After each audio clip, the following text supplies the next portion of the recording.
finished the first day of the Panel and Engineered Lumber Conference and Expo here at the CNN Center in Atlanta, Georgia.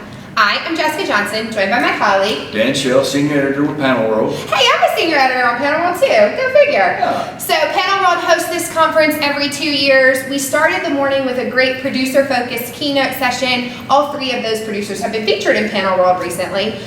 Scotty Poole with Royal Martin led off the morning. He talked about Royal Martin's expansions in Texas as well as Louisiana. He put up a couple maps, gave a little ribbing to some of the audience, which was, Arkansas. Yeah, we needed to lighten the mood a little bit. It was 8:30 in the morning. Then, of course, we welcomed Jake Elston with Roseburg Forest Products, another company that is expanding at a rapid rate. They're doing the bi-coastal thing, Oregon and South Carolina. Jake addressed some of those challenges.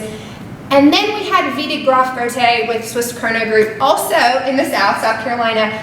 Their interesting challenge for their startup of their MDF plant was not bi-coastal, but oceans. They were bringing Germans and Austrians over into the U.S. trying to negotiate a startup with some cultural differences, and I found that presentation to be really interesting. Dan, what did you notice today? That thing continued in the afternoon keynote session with Johannes Eder with Edgar, and also has a big plant in North Carolina, still in the Carolinas.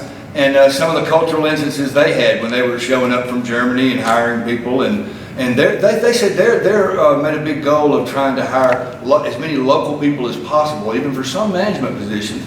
And I think they said they have 98% locals right now. Well, and then the afternoon, that theme of people, Doug Pauzet. Right. Is that how we say his name? He corrected me a bunch of times. Okay. I feel bad. Sorry, Doug. In Coastland Wood Products Industries, Coastland Wood Industries. Doug, you're going to kill me. But he is over in Nanaimo, British Columbia, and he spoke all about his people. Right. And it was really the way they had reacted to COVID when the pandemic hit. And as far as it's a smaller producer, smaller community. They're really accountable to the people that live around. They're right in the middle of town. And he talked about how they sort of did a phased-in approach. They shut down for a little bit, established some protocols and practices, slowly brought their people back, and then within about 4 weeks to 5 weeks, they were back up and running and good to go. And he said that really paid off with their employees as far as they really appreciated that approach and made sure they were safe before they brought them back to production. While Pelice is known for its producer-focused keynotes like those we just went over, it wouldn't be a conference without some technical breakout sessions. We had a great one this morning with a law firm, Bradley Aram. They brought over a couple of their lawyers and they presented on I think the theme was what keeps your legal team up at night.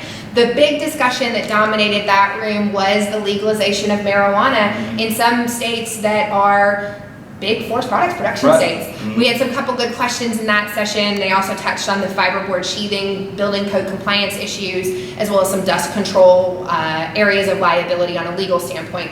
There was an afternoon breakout on air treatment and resins and wax. What did you notice from those? We sat in resins and wax, and there's a lot of new additives, new technology out there on the market, and Georgia Pacific officials gave 2 presentations about how to reduce press times, reduce cycle time with new generation waxes and resins. It should be a great morning tomorrow as we are going to welcome prize-winning economist Dr. Roger Tutterow from Kennesaw State University, a repeat performer at Pelice like many of our keynoters are, and I'm sure there's going to be lots to learn tomorrow morning. So absolutely. Natural resources. You'll see coverage of all of these topics and presentations in an upcoming issue of Panel World magazine.